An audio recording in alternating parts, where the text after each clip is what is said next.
Para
Bye.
चुरा चुरा कर माखन खायो, चुरा कर माखन खायो, चुरा चुरा कर माखन खायो, चुरा कर माखन खायो। दौलन आनंद मोर कन्हैया, दौलन कन्हैया। चुरा चुरा कर माखन खायो, चुरा कर माखन खायो, चुरा चुरा कर माखन खायो, चुरा कर माखन खायो। दौलन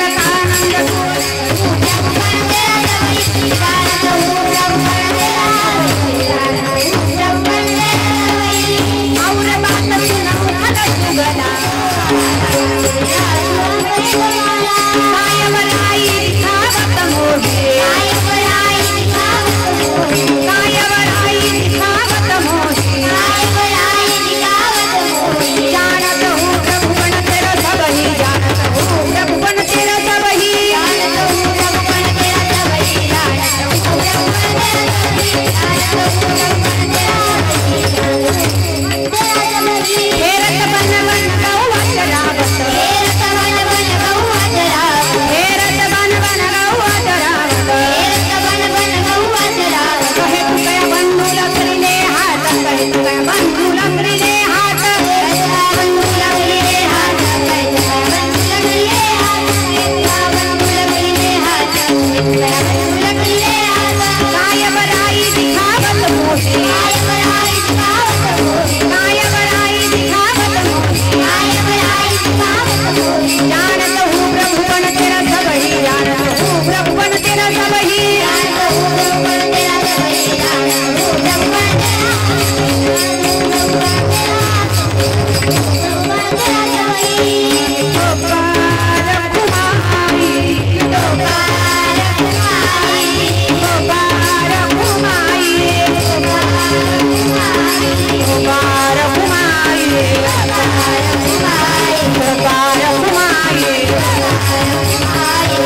गौलन कानंद कोर कन्हैया काय बराई दिखावत मोही जानत हूँ प्रभुपन तेरा सबही।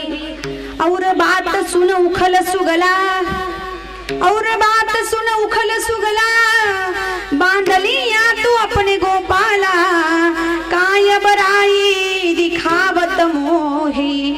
जानत हूँ प्रभुपन तेरा सबही। फेरत बन बन गौवा चरावत, फेरत बन बन गौवा चरावत, कहे तू कया बंधू लकड़िले हाथ, काय बराई दिखावत मोही।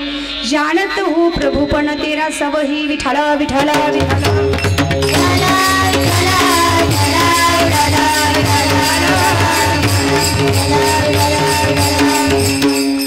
ध्येयं सदा परिभवग्नमविष्टदोहं, तीर्थास्पदं शिवविरचिनुतं शरण्यं, भृत्यार्तिहं प्रणतपालभवाब्धिपूतं, वन्दे महापुरुषते चरणारविन्दं।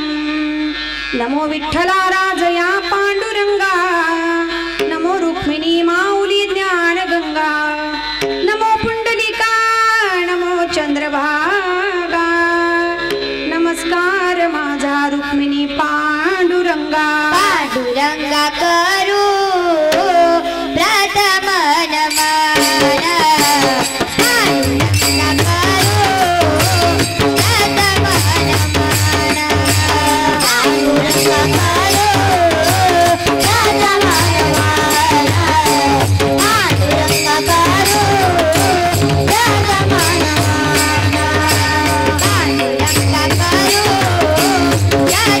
नमन, पांडुरंगा करू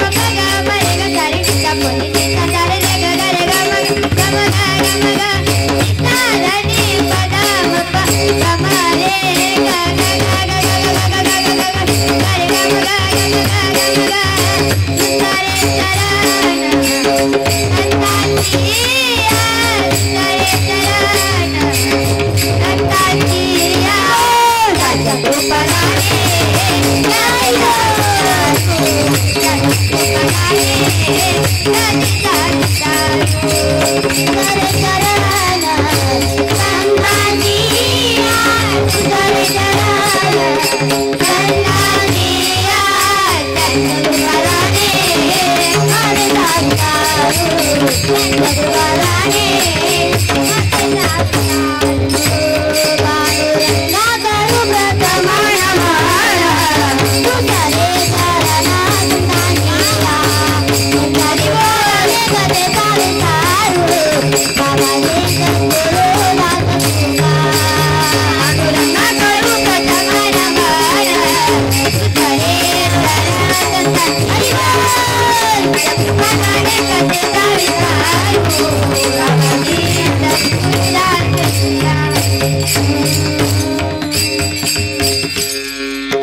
पांडुरंगा करू प्रथम नमन दुसरी चरण संतांची या, त्यांच्या कृपादाने कथेचा विस्तारू। बाबाजी सद्गुरुदास तुका अलंकापुरी रम्य सिंहासनस्थं, पदं भोज तेजस्फुर्दि प्रदेशं, विधींद्रादि देवे सदा स्तूयमानं, समाधिस्थ मूर्ति भजे ज्ञानदेवं। नमो ज्ञानेश्वरा, ओम नमो ज्ञानेश्वरा, ओम नमो ज्ञानेश्वरा,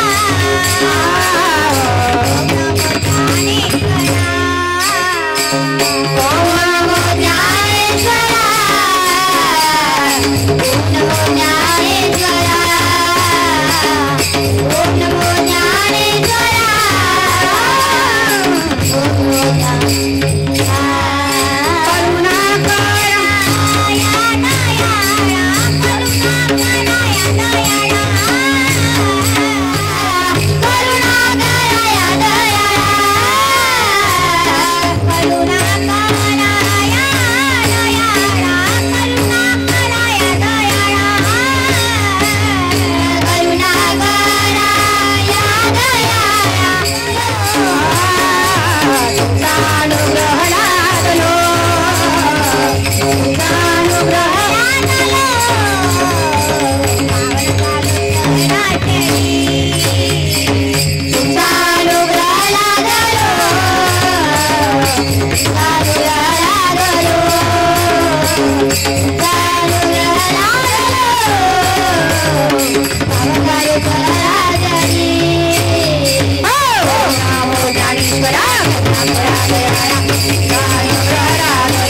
ज्ञानेश्वरा करुणा करा दयाळा तुमचा अनुग्रह लादलो पावन झालो चराचरी मे कला कुसरी काहीच नेने बोलते वचने अति भाविका तुमचा अनुग्रह लादलो पावन झालो चराचरी नमो सद्गुरु तुकया ज्ञान दीपा नमो सद्गुरु सचितानंद रूपा नमो सद्गुरु भक्त कल्याण मूर्ती नमो सद्गुरु भास्करा पूर्ण कीर्ती मस्तक हे पायावरी या वारकरी संतांच्या विठ्ठल विठ्ठल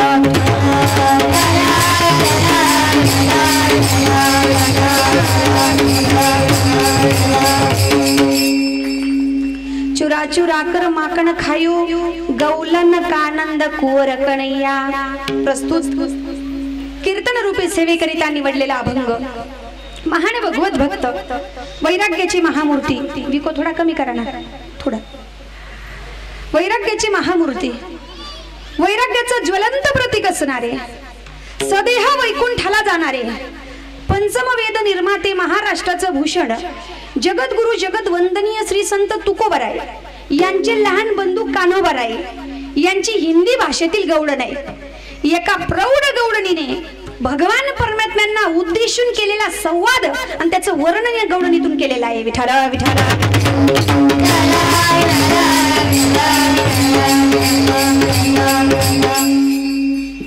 अभंगावर चिंतन करण्यापूर्वी अल्पसा परिहार देणं महत्वपूर्ण आहे ते असं की संतांच्या पदस्पर्शाने पवित्र पावन झालेली आपली चाळीसगाव नगरी आणि चाळीसगाव नगरीमध्ये गेल्या 5 वर्षापासून या ठिकाणी श्रीमद भागवत कथा महायज्ञ पहिल्या वर्षी श्रीमद भागवत कथा दुसऱ्या वर्षी शिवपुराण रामायण देवी भागवत आणि ह्या वर्षी गणेश पुराण ज्यांच्या अमृततुल्य वाणीतून आपण श्रवण करत आहात हरिभक्तीपरायण आदरणीय परमपूजनीय घनश्याम जोशी गुरुजी आणि गुरुजींच्या मुखारविंदातून अतिशय गोड कथा आपल्याला गेल्या 5 वर्षापासून आणि गेल्या 7 दिवसापासून आपल्याला श्रवण करण्यासाठी मिळते पण यात अजून महत्त्वाचा विषय म्हणजे की 5 वर्षापासून या कथेचं जे भव्य आणि दिव्य स्वरूपामध्ये जे नियोजन करतायत ते म्हणजे आपल्या चाळीसगाव नगरीतील आमचे लक्ष्मण अण्णा शिरुडे यांचा हा परिवार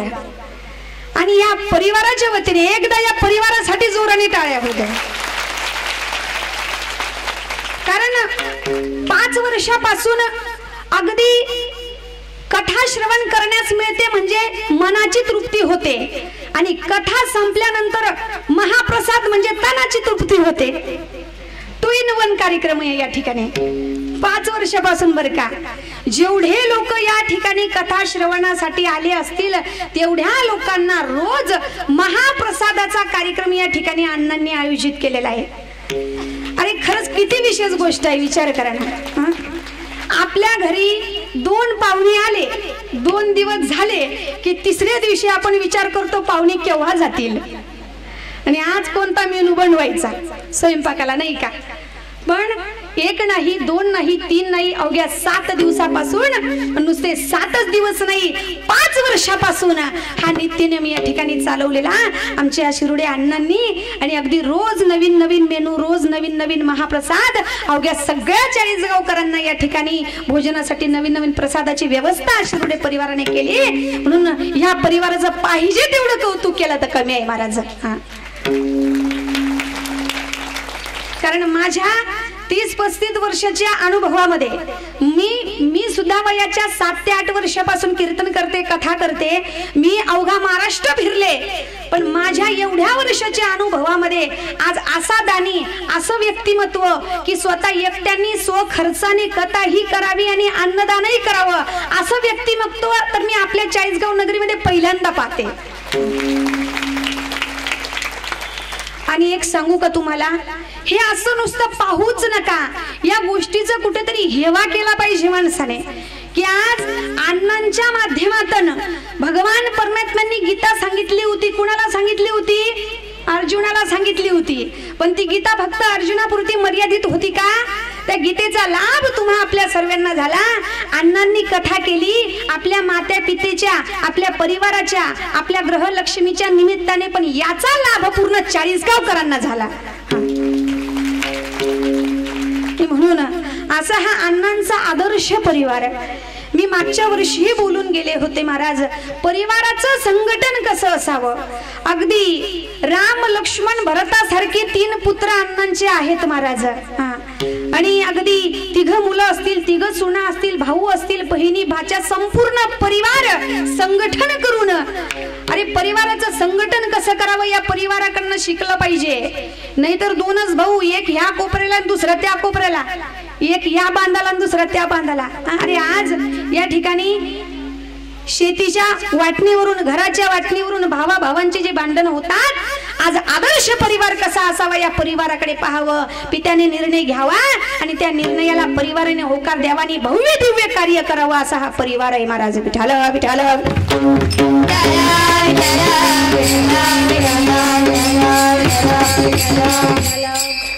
आणि हे भव्य दिव्य कार्य करत असताना महाराज आपल्या मात्या पित्यांच्या पुण्यस्मरणानिमित्ताने, कारण मात्या पित्यांच्या जीवनामध्ये फार मोठं योगदान असतं महाराज. अरे जीवनामध्ये तुम्हाला पैशाने सर्व गोष्टी मिळतील, पण बऱ्याच गोष्टी मिळतील, पण सर्वच गोष्टी मिळणार नाहीत. अरे पैसों से आप बाजार में खाना खरीद सकते हो, लेकिन पैसों से बाजार में भूख नहीं मिलती. पैसों से आप बाजार में किताबें खरीद सकते हो, लेकिन पैसों से बाजार में ज्ञान नहीं मिलता. पैसों से बाजार में आप बिछाना खरीद सकते हो, लेकिन पैसों से बाजार में नींद नहीं मिलती. उसी ही तरह पैसों से आप अच्छी अच्छी बीबी घर ला सकते हो. आता पोरी मिळत नाही, लोक पैसे खर्च करून पोरी आणतात, त्याही भेटतील पैशाने बर का. ओ कौन सी चीज है जो बाजार में नहीं मिलती. अरे वो कौन सी चीज है जो बाजार में नहीं मिलती. सब कुछ मिलता है मगर माँ बाप नहीं मिलते. माँ बाप नहीं मिलते.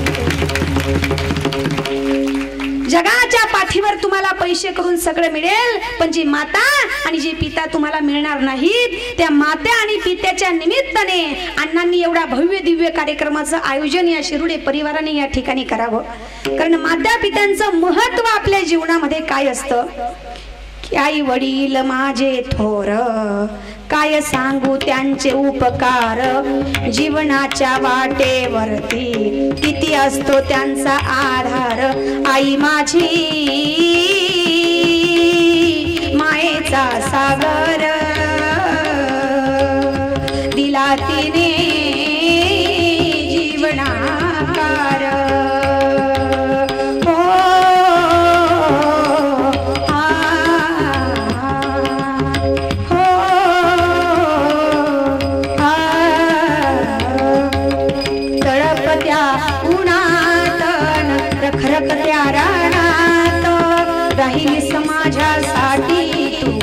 कष्टाच्या घामात कधी घेशील मुठभर घास, कधी घडे तिला उपवास. ओल्या मातीतून चालताना तुडविले काट्याचे फास. आई माझी मायेचा सागर, तिला तिने जीवनाकार.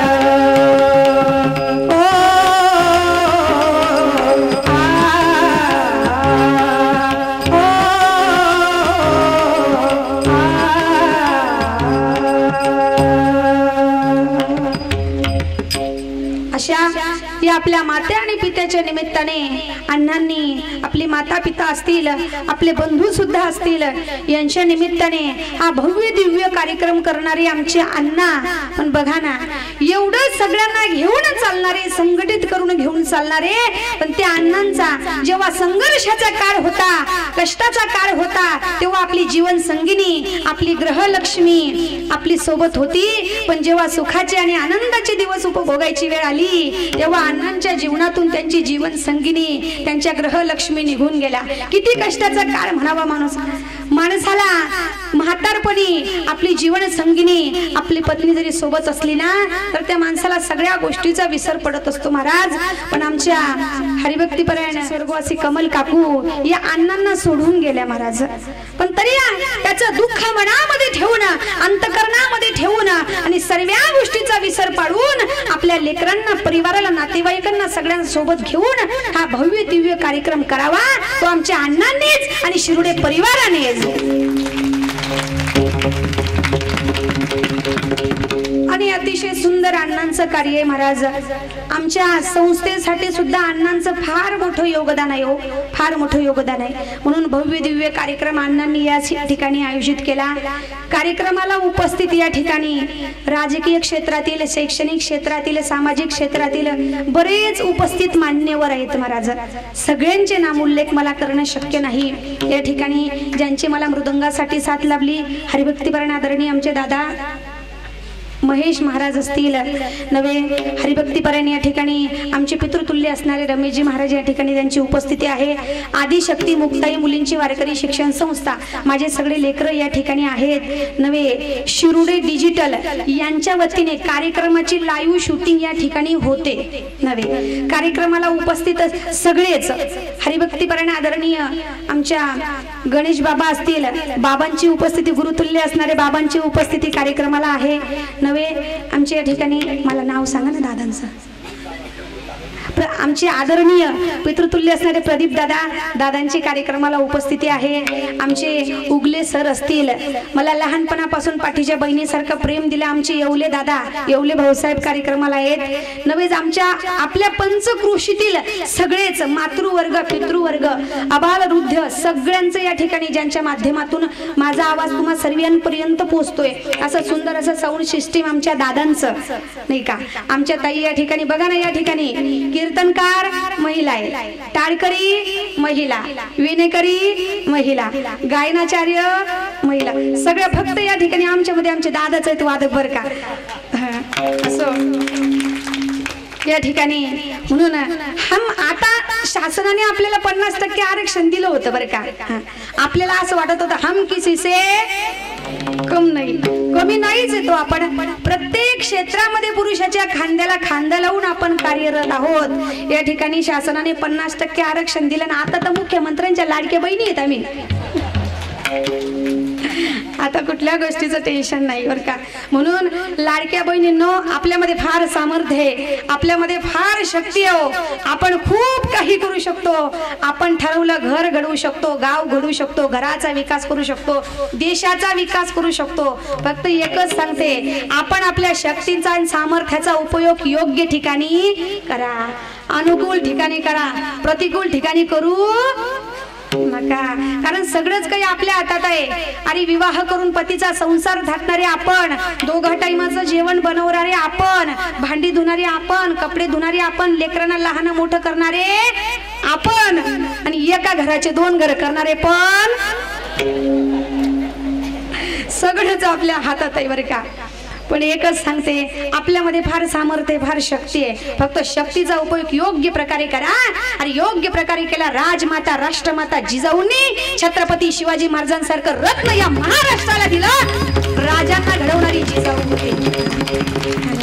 जिजाऊ सारखं रत्न ज्यांनी या महाराष्ट्राला दिलं ती राजमाता, राष्ट्रमाता जिजाऊ होती महाराज.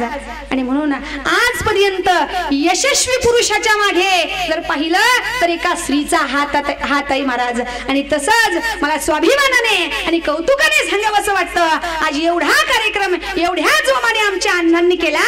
आपली ग्रहलक्ष्मी, आपली जीवन संगिनी कैलासवासी स्वर्गवासी कमल काकू यांच्या पुण्यस्मरणानिमित्ताने भव्य आणि दिव्य कार्यक्रम तुम्हाला पाहायला मिळतो. या ठिकाणी आमच्या काकूंच्या निमित्ताने.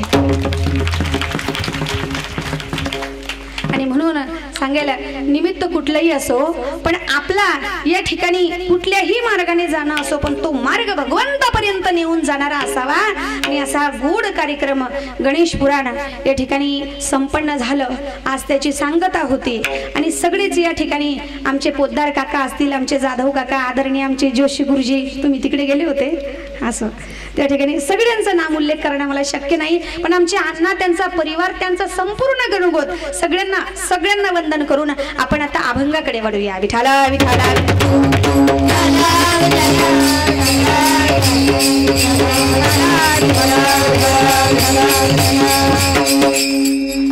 चुरा चुरा कर माकण खायो गौलन कानंद कोरकण या अभंग घेतलाय तुकोबरा यांचे लहान बंधू कान्होबराय यांची हिंदी भाषेतील गौडन आहे. अभंग कालापर दृष्टीने सुगीचं कीर्तन असतं.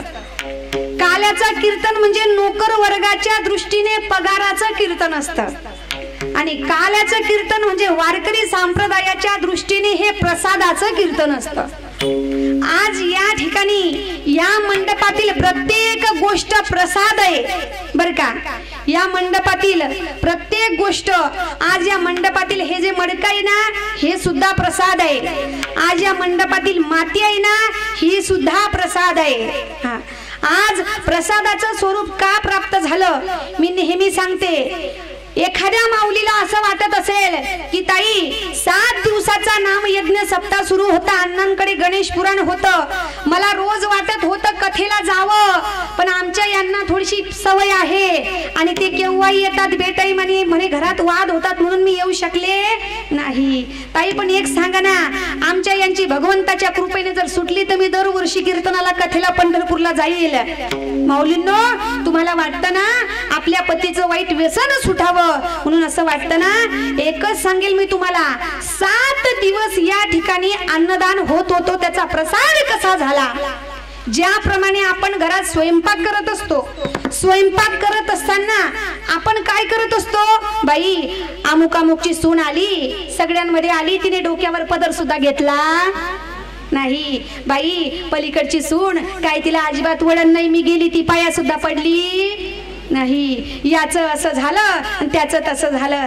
रिकाम्या गप्पा स्वयंपाक करत असताना करण्यापेक्षा त्याचा परिणाम त्या जेवणावरती स्वयंपाकावरती होतो.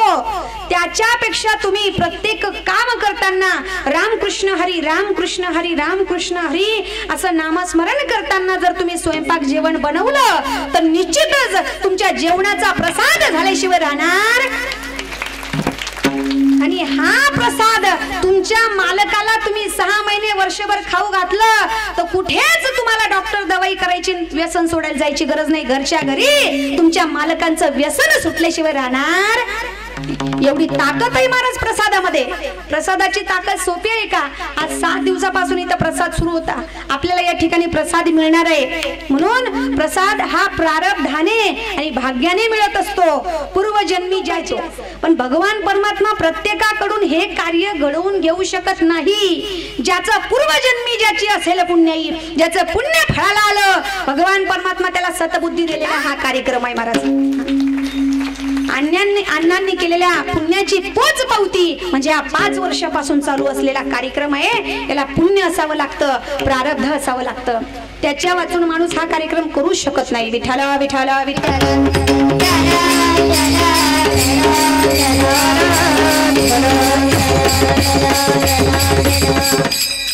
आणि म्हणून हा प्रसाद आज आपल्याला या ठिकाणी सर्वांना मिळणार आहे.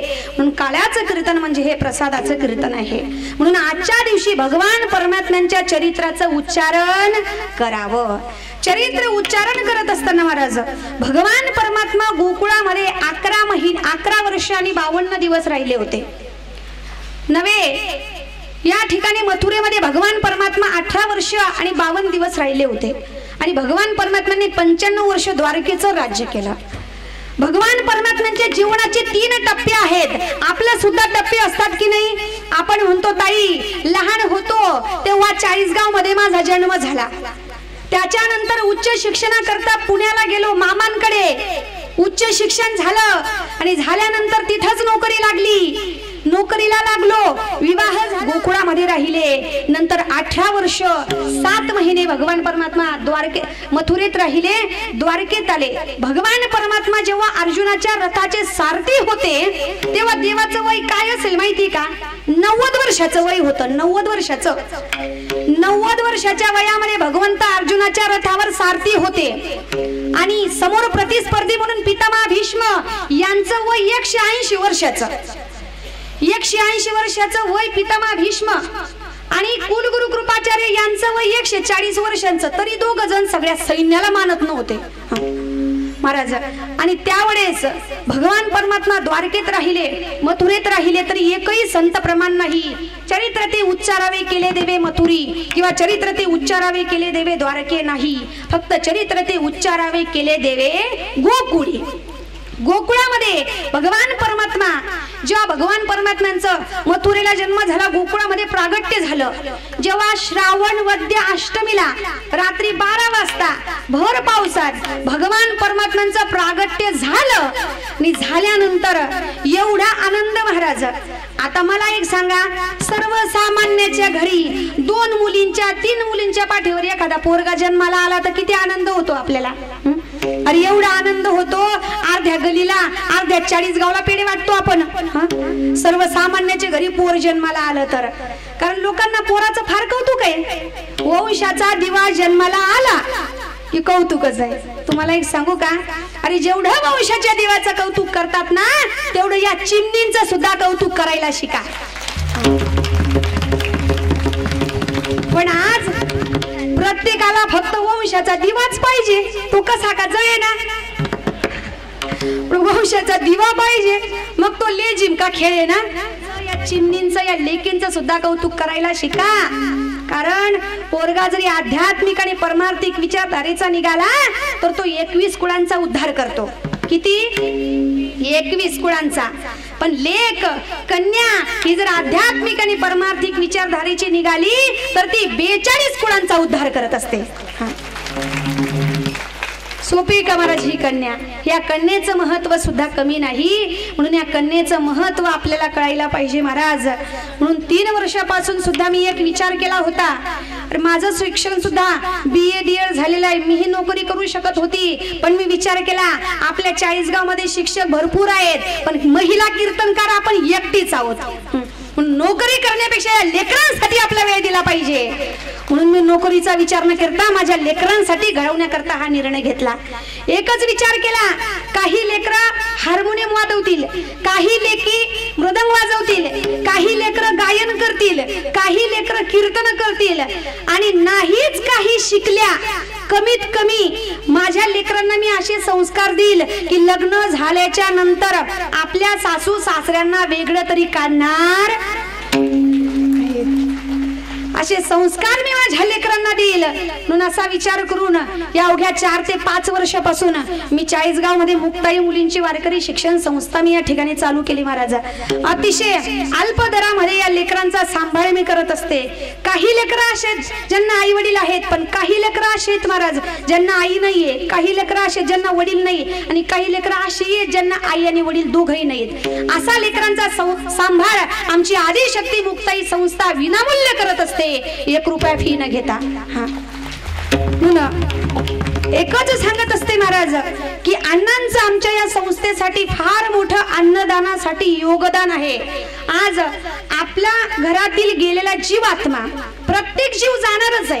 कोणी या ठिकाणी राहण्यासाठी आलेला आहे का?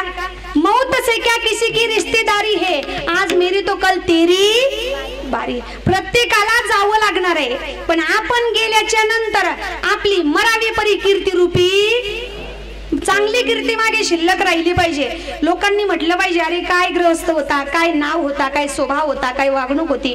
हे तर लोकांनी असं म्हणायला नको, बरं झालं गावाची खेर गेली, याने जिथेही गेल्या तिथे भांडणीच लावल्या. याने 2 भावांमध्ये भांडणी लावले, याने 3 लोकांमध्ये भांडणी लावले असं म्हणायला नको. सत्कीर्ती आपली चांगली कीर्ती मागे शिल्लक राहिली पाहिजे, अशी कीर्ती माणसाने करावी. विठ्ठल विठ्ठल